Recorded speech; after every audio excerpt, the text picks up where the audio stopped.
Deputados estaduais preocupados com o avanço do coronavírus em Santa Catarina.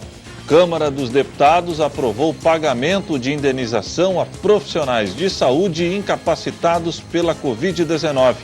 Governador Carlos Moisés vistoriou obras na Serra do Rio do Rastro. Novo centro de tratamento do coronavírus começa a atender na antiga Casa de Saúde do Rio Maina.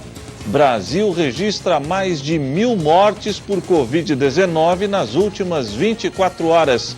Empresa norte-americana anuncia que entrou na fase final de testes da vacina contra o coronavírus. Governo do estado veta jogos de futebol por 14 dias, mas libera treinamentos para clubes integrantes da primeira divisão catarinense.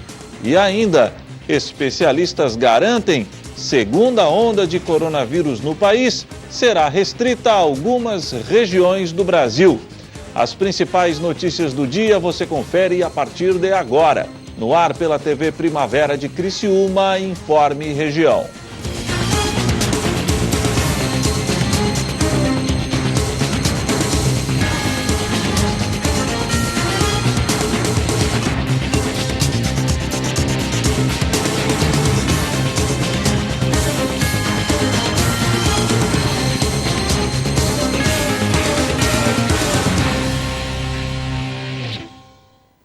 Hoje, quarta-feira, dia 15 de julho de 2020, a você que sintoniza a programação da TV Primavera de Criciúma, boa tarde. Parlamentares catarinenses estão preocupados com o avanço do coronavírus no estado. Confira na reportagem da jornalista Débora Correia. Dificuldades que surgiram a partir da pandemia do coronavírus foram pauta de sessão da Assembleia Legislativa nesta semana. Entre as discussões, os parlamentares falaram sobre a falta de medicamentos para tratamento da doença. Nós esperamos que, de fato, o governo federal, o Ministério, possa fazer a aquisição desses medicamentos para abastecer os nossos hospitais, mas isso imediatamente. Nós já precisávamos há 10 dias atrás. Os estoques estão praticamente zerados e, no máximo, hoje ou amanhã, esses medicamentos têm que estar chegando. Outro ponto que destaco é o aumento dos casos em Santa Catarina. Somos o terceiro estado com maior transmissão no Brasil. O deputado falou ainda sobre a preocupação com os leitos de UTI. O aumento da demanda tem feito com que hospitais atendam pacientes de outras regiões que já estão com superlotação. Já estamos aí com a capacidade de leitos bastante comprometidas. Em alguns hospitais já chega a 100% a ocupação dos leitos de UTI.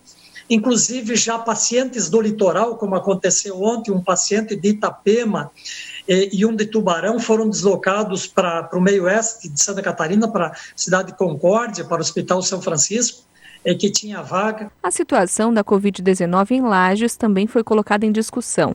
O deputado Márcios Machado falou sobre a preocupação com o aumento dos casos e o registro de mortes no município.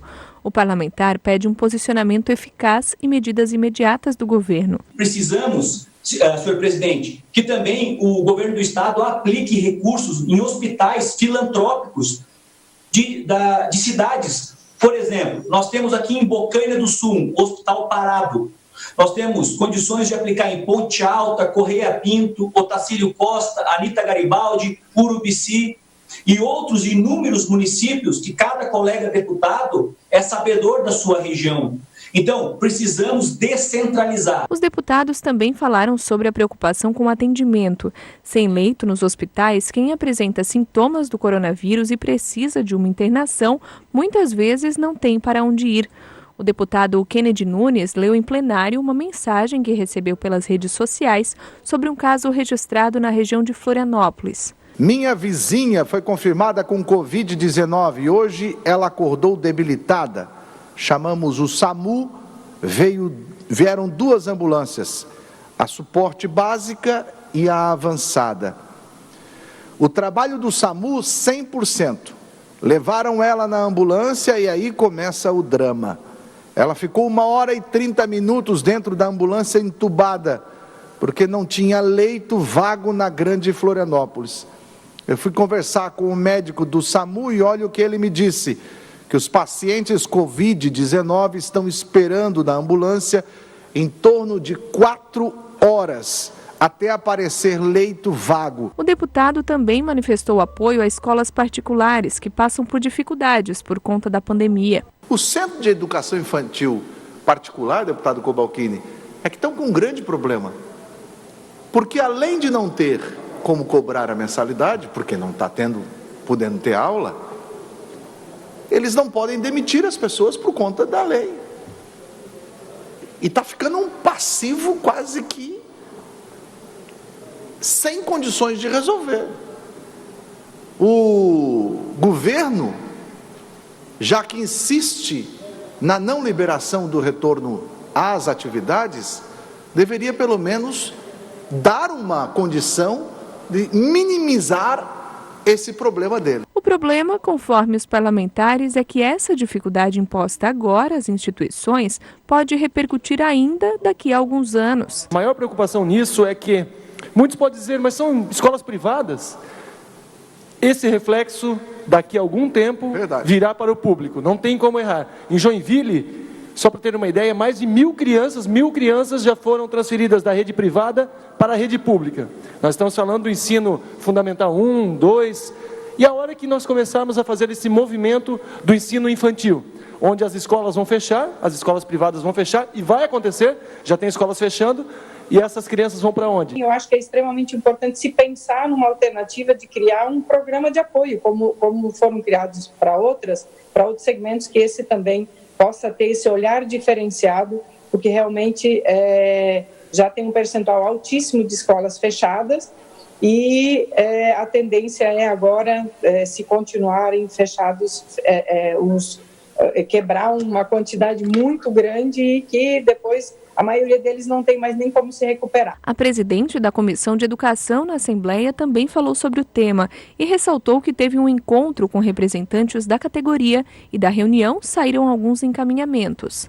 Uma tratativa é uma audiência com a Secretaria da Fazenda para discutir as questões tributárias e de crédito, porque elas têm muitas dificuldades. Eu já estou tratando disso com o secretário da Fazenda, Paulo Eli, e o outro ponto é com relação aos protocolos que as escolas precisam apresentar. Então, elas ficaram de nos enviar todos os protocolos sanitários. Nós estaremos enviando aos 5 grupos técnicos para que sejam avaliados. O novo centro de tratamento do coronavírus começa a atender na antiga Casa de Saúde do Rio Maina. Confira. O Centro de Tratamento do Coronavírus em Criciúma, onde antes era a Casa de Saúde do Rio Maina, vai receber nessa semana os primeiros pacientes de Covid-19 que ficarão em isolamento. A instalação foi reestruturada durante a pandemia para auxiliar no combate ao coronavírus. O espaço atenderá pacientes acima de 18 anos, confirmados com a Covid-19, sintomáticos leves ou assintomáticos, que não têm condições de manter o isolamento social. O secretário de Saúde de Criciúma, Célio Casagrande, ressalta que o centro não é um hospital, mas os pacientes terão acompanhamento de uma equipe multiprofissional da área da saúde e vão receber um atendimento de qualidade. Com 173 leitos, o centro de tratamento começou a ser reformado no dia 28 de março e foi concluído em 22 de maio. A equipe multiprofissional que vai atender na estrutura contará com profissionais médicos, de enfermagem, farmácia, fisioterapia, psicologia, nutrição e assistência social. A Câmara dos Deputados aprovou o pagamento de indenização a profissionais de saúde infectados pela Covid-19. Foi acatada a alteração feita no Senado, incluindo no rol de beneficiados profissionais como fisioterapeutas e também nutricionistas. O projeto agora vai para a sanção do presidente Jair Bolsonaro. Os parlamentares iniciaram a ordem do dia com a votação de uma proposta que trata da indenização de R$50 mil aos profissionais de saúde impactados pela Covid-19. Em caso de morte, a indenização passa a ser devida aos dependentes do profissional de saúde. Entendemos que a compensação financeira está muito aquém de reparar todas as perdas sofridas pelos familiares dos profissionais que lutaram para salvar a vida dos brasileiros, sendo cabível o acréscimo pecuniário à compensação financeira na forma do regulamento, e um valor a ser definido pelo Poder Executivo com o propósito de cobrir as despesas com o funeral do profissional ou trabalhador da saúde. O texto já havia sido aprovado na Câmara em maio, mas os senadores incluíram novos beneficiários, como fisioterapeutas, nutricionistas, profissionais que trabalham com testagem dos laboratórios de análises clínicas, além de trabalhadores de necrotérios e coveiros, o que gerou discordância entre os deputados. As profissões de fisioterapeuta, nutricionista, assistentes sociais, elas já estão sendo abrangidas pelo projeto. Então, o texto já classifica isso daí, porque eles são profissionais, o Conselho Nacional de Saúde os reconhece assim. Então, não precisaria ter um reforço de citação no nome deles. A mesma coisa também serve para o pessoal do laboratório, os bioquímicos aí que trabalham, os seus auxiliares aí que fazem testagem. A única coisa que fica fora são os trabalhadores aí de necrotérios e coveiros, e aí o governo está se posicionando contra. A gente precisa dizer que nós somos contra a manutenção do mérito do texto.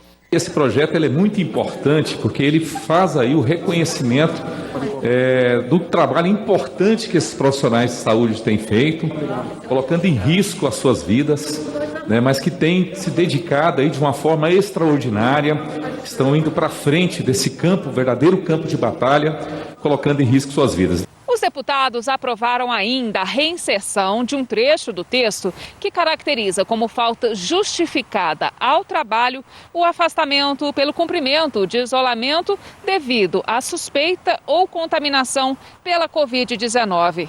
Essa parte da proposta havia sido retirada pelos senadores. Senhor presidente, o Cidadania encaminha sim. Consideramos que a ampliação feita pelo Senado não é de nenhuma forma descabida, estende a profissionais diretamente que estão lidando com o Covid-19, é fixa no tempo, como tem sido o princípio de tudo que temos votado aqui. Caminhamos sim, senhor presidente. É importante esclarecer que nós somos favoráveis ao profissional da saúde, mas é importante deixar claro que a gente quer manter a nossa posição de votar aquilo que nós aprovamos aqui na Câmara Federal. Então, a nossa posição, como a da maioria dos partidos, é preservando o texto que foi aprovado na Câmara Federal, defendendo os médicos de todo o Brasil. Com a aprovação na Câmara, a proposta seguirá para a sanção presidencial. Foi votada ainda a medida provisória 926, que muda a lei sobre a adoção de medidas emergenciais no combate à pandemia para atribuir também a governadores e prefeitos a competência legal de impor restrições como isolamento, quarentena e restrição de locomoção. A MP flexibiliza ainda regras de contratação, inclusive para casos de dispensa de licitação na aquisição de bens, serviços e insumos. Essa medida provisória ela foi elaborada também sem cuidar de determinados riscos, qual seja, ao liberar, ao dispensar da licitação, criou a condição de gestores desonestos estarem usufruindo de maneira absolutamente inaceitável e imoral da condição da facilidade da compra. Bom, então, existe como corrigir na nossa opinião. Obviamente, sou favorável a essa medida provisória, apesar de que tenho muitos reparos a fazer, a registrar com relação a governadores, prefeitos, gestores, que estão usando de forma totalmente indevida, cometendo crimes, desviando, roubando esse dinheiro, que é um dinheiro tão suado, um dinheiro que é do povo brasileiro e que o governo federal está fazendo de tudo para que esse dinheiro chegue até o povo. Também estava na pauta a proposta que suspende pagamentos mensais de beneficiários do programa Minha Casa Minha Vida durante o período de pandemia. A medida será para os mutuários da faixa 1, com renda mensal de até R$ 1.800. Pelo texto, a suspensão de pagamento para a maioria dos beneficiários incidirá sobre as parcelas dos meses de maio, junho e julho de 2020. Na agenda também estava a apreciação do projeto que dá natureza alimentar ao auxílio emergencial de R$ 600 pago pelo governo e veda a penhora, bloqueio ou desconto que vise o pagamento de dívidas ou prestações com o benefício. exceto em ações de pensão alimentícia, até o limite de 50%. E o projeto de lei que prevê o socorro financeiro aos agricultores familiares. O relatório do deputado José Silva, do Solidariedade, cria benefício de R$3.000 a agricultores familiares, empreendedores familiares, pescadores, extrativistas, silvicultores, apicultores, que não foram atendidos pelo auxílio emergencial de R$600. No caso das mulheres, o benefício será pago em dobro. A seguir, governador Carlos Moisés vistoriou obras na Serra do Rio do Rastro.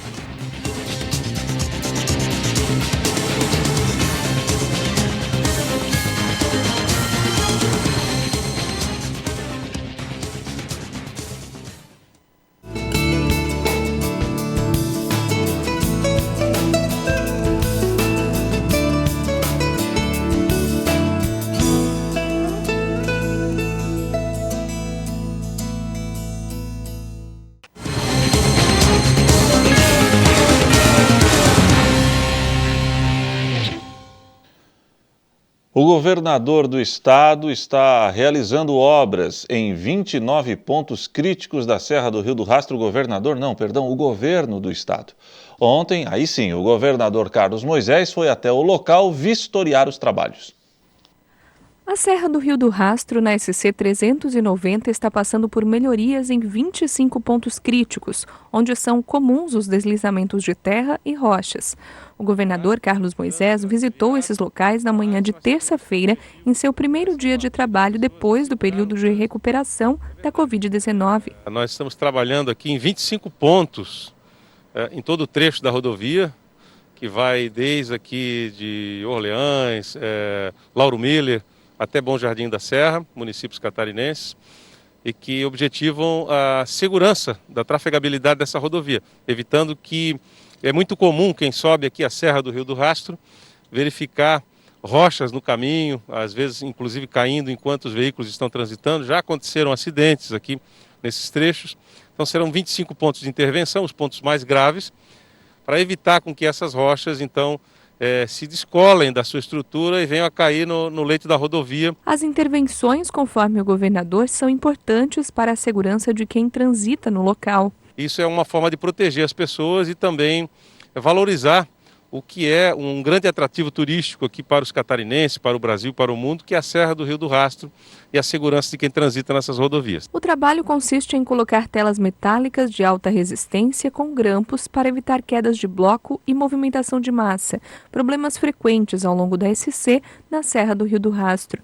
O plano de trabalho prevê que a intervenção ocorra de maneira simultânea em outros pontos da rodovia, que faz a ligação entre o Sul e o Planalto Catarinense. Intervenções aí no valor de mais de 19 milhões de reais, oriundos do Ministério do Desenvolvimento, o governo federal participando, portanto, aqui em Santa Catarina, desse projeto importante, junto com a Defesa Civil Estadual, a Defesa Civil Nacional e o próprio Ministério, de forma que a Secretaria de Infraestrutura, acompanha aqui o Gustavo, que é o regional da infraestrutura aqui na região, e o secretário Vieira, secretário de Infraestrutura de Santa Catarina, estavam aí com essa licitação já há algum tempo para ser lançada e a gente conseguiu então escolher um parceiro que está executando, a própria Teixeira Duarte, que fez a reforma, concluiu a reforma da ponte Hercílio Luz. Ela está tocando essa obra aqui, uma obra muito importante, uma obra que tem muitos obstáculos a serem superados.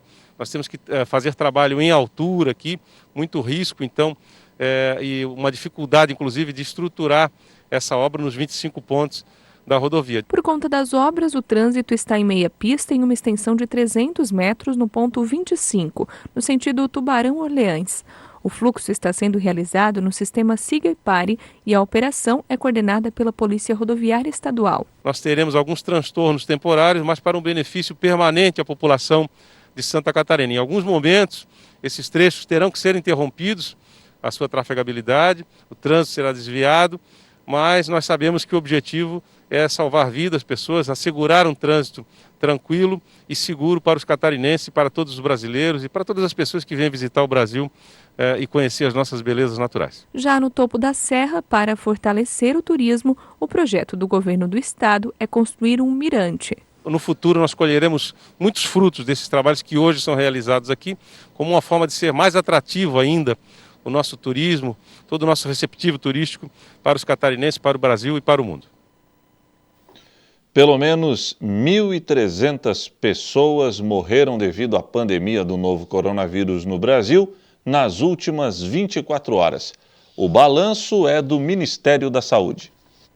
A atualização diária divulgada pelo Ministério da Saúde registrou 41.857 novos casos do novo coronavírus e 1.300 óbitos por Covid-19 nas últimas 24 horas.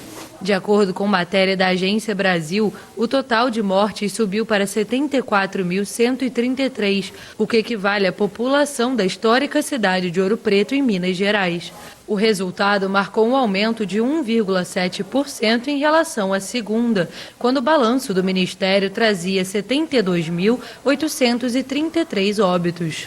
Já os casos confirmados acumulados desde o início da pandemia chegaram a 1.926.824. Se fosse uma cidade, seria a nona mais populosa do país, à frente de Recife. A soma representou uma elevação de 2,2% sobre o total divulgado na véspera. De acordo com a atualização do Ministério da Saúde, 643.483 pessoas estão em acompanhamento e 1.209.208 se recuperaram da doença. Há ainda quase 4.000 mortes em investigação. Os 3 estados com mais óbitos por Covid-19 são na ordem São Paulo, Rio de Janeiro e Ceará. A empresa de biotecnologia dos Estados Unidos, Moderna, informou que vai entrar na fase final de testes em humanos para a vacina contra a Covid-19 em 27 de julho, após os resultados preliminares terem sido promissores e que foram publicados em um periódico científico. A corrida por uma vacina contra a pandemia do novo coronavírus segue forte em várias frentes. A empresa de biotecnologia americana Moderna disse nesta terça-feira que vai entrar na fase final de testes em humanos para a vacina contra a Covid-19 em 27 de julho. O anúncio ocorre após a New England Journal of Medicine publicar resultados que demonstraram que todos os 45 participantes desenvolveram anticorpos para o vírus. O estudo de fase 3 vai recrutar 30.000 participantes nos Estados Unidos. A metade receberá a vacina com doses de 100 microgramas e a outra metade um placebo. O ensaio foi projetado para saber se a vacina é capaz de evitar a infecção pelo vírus e, mesmo em caso de contágio, se o imunizante vai ser capaz de evitar o desenvolvimento de sintomas. Se surgirem sintomas, a vacina ainda poderá ser considerada bem-sucedida se conseguir impedir casos severos de Covid-19. A Moderna está na liderança da corrida mundial para encontrar uma vacina contra o coronavírus, que infectou mais de 13 milhões de pessoas e matou 570 mil em todo o mundo. O estudo deve se estender até 27 de outubro.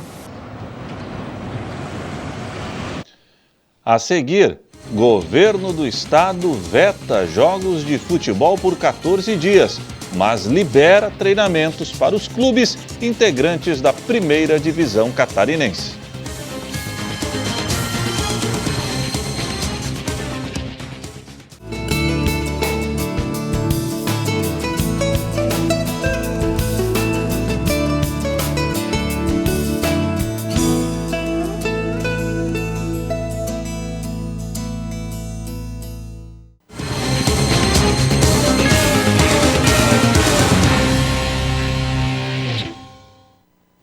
Uma nova reunião voltou a tratar do futebol em Santa Catarina. Por enquanto, a bola no estado só vai rolar depois do dia 24. Isso se o cenário não piorar. O encontro ocorreu de forma virtual e reuniu autoridades da Secretaria de Estado da Saúde, dirigentes de clubes e membros da Associação de Clubes do Estado. Ficou definido que o campeonato catarinense ficará paralisado até o dia 24 de julho. Se houver a estabilização do quadro, as partidas voltarão a ser disputadas. Os dirigentes dos clubes pediram que o governo reavalie este ponto do decreto e libere os jogos antes da data prevista no documento editado pelo governador do estado, o que dificilmente ocorrerá. No encontro ficou definido também que os treinamentos estão liberados. Porém, até a próxima segunda-feira, os trabalhos precisarão ser realizados em grupos separados e reduzidos de atletas. Os jogadores e membros das comissões técnicas também precisarão fazer testes PCR com mais frequência. Semana que vem, uma nova avaliação será feita para saber se os elencos poderão voltar a treinar de forma coletiva. O Criciúma se reapresentou e trabalhou em 2 períodos nesta quarta-feira. Os trabalhos foram comandados pelo preparador físico carvoeiro William Hauptmann.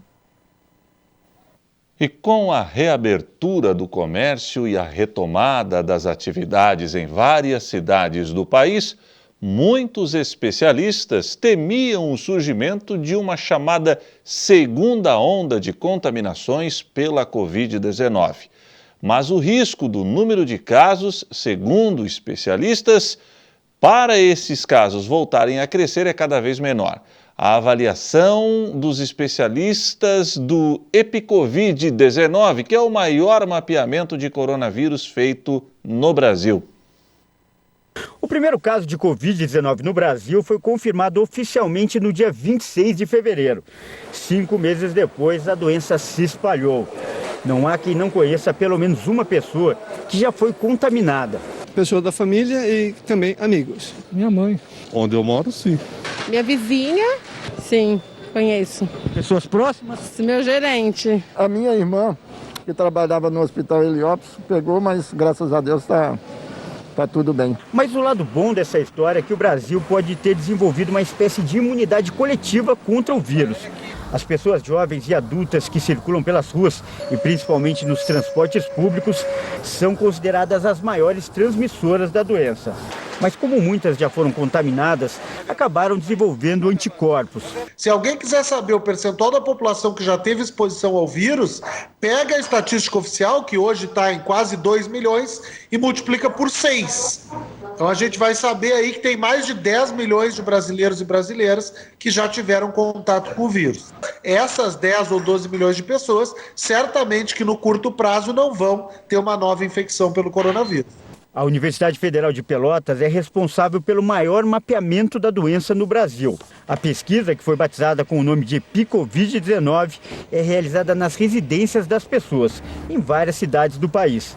Digamos uma pessoa que ficou em casa durante a pandemia, que acabou tendo contato com o vírus numa ida ao supermercado. E a única coisa que essa pessoa teve foi uma tosse leve por 2 dias.